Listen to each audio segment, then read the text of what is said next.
कल परसों आपको भगवान के दरवाजे पर सहना पड़ेगा और आपसे सिर्फ एक बात पूछी जाएगी, आपको इतनी कीमती जिंदगी जिस काम के लिए दी गई थी आपने पूरे किए कि नहीं किए। तो आप ये जवाब देकर के पिंड फोड़ना चाहते हो तो आप ख्याल रखिए, ये जवाब को न कोई सुनने को तैयार होगा और न इस जवाब की कोई वक़्त होगी। हमने 3 माला हनुमान जी की जपी थी, 1 माला गणेश जी की जपी थी, 1 माला शंकर जी की जपी थी। तो ये माला जपने का मकसद इतना ही है कि हम अपनी मन की मलिनता को साफ करें, ताकि हमको अपने जीवन का उद्देश्य और दृष्टिकोण साफ दिखाई पड़े, और उसका मकसद कोई नहीं हो सकता। भगवान जी की खुशामद से कुछ काम चल सकता है, मैं ऐसा नहीं मानता। और भगवान जी को कोई चीज आप रिश्वत के रूप में दें तो उससे भगवान जी आपकी हिमायत और फेवर करेंगे, मैं ऐसा नहीं मानता। मैं ये मानता हूं कि आप अपना कर्तव्य और अपनी जिम्मेदारियों के बाबत जिस कदर मजबूती से खड़े होंगे, आप भजन करें तो अच्छी बात है, न करें चलिए तो भी मैं कह सकता हूं तो भी आपका काम चल जाएगा। लेकिन कर्तव्य और उत्तरदायित्वों का अवहेलना करके अगर आप ये ख्याल करके लगाए हुए बैठे हो कि ये जब करेंगे और ये जब करेंगे और भगवान जी प्रसन्न हो जाएंगे, बेटे ऐसा कभी नहीं।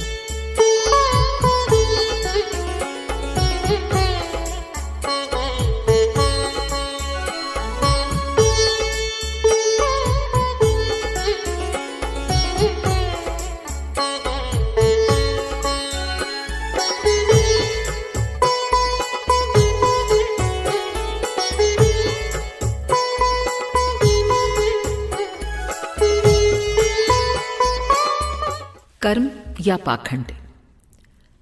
कार्य को आरंभ न करने मात्र से व्यक्ति निष्कर्मावस्था का आनंद प्राप्त नहीं करता। शरीर के द्वारा निष्क्रिय हो गए तो क्या लाभ, क्योंकि बंधन और मोक्ष का कारण तो मन है। मन को निष्क्रिय बनाना है। मन की निष्क्रियता है कर्म और कर्म फल से अनासक्त रहना। आलसी बनकर बैठे मत रहो, फल में अपना अधिकार ही नहीं।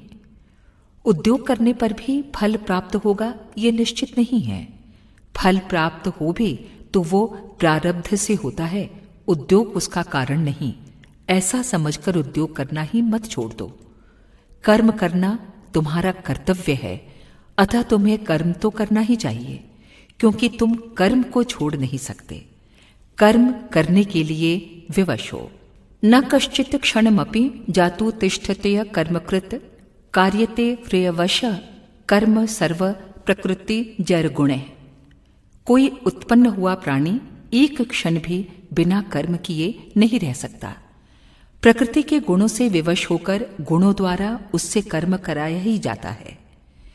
सभी इसी प्रकार प्रतिक्षण कर्म करते ही रहते हैं।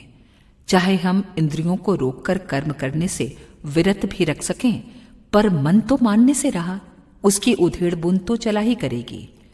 फिर इस प्रकार इंद्रियों से कर्म न करना कोई अच्छा तो है ही नहीं। जो मूर्ख बुद्धि पुरुष कर्मेंद्रियों को कर्मों से रोककर मन के द्वारा विषयों का चिंतन करता है, वो पाखंडी कहा जाता है। अखंड ज्योति, अगस्त 1940, पृष्ठ 16।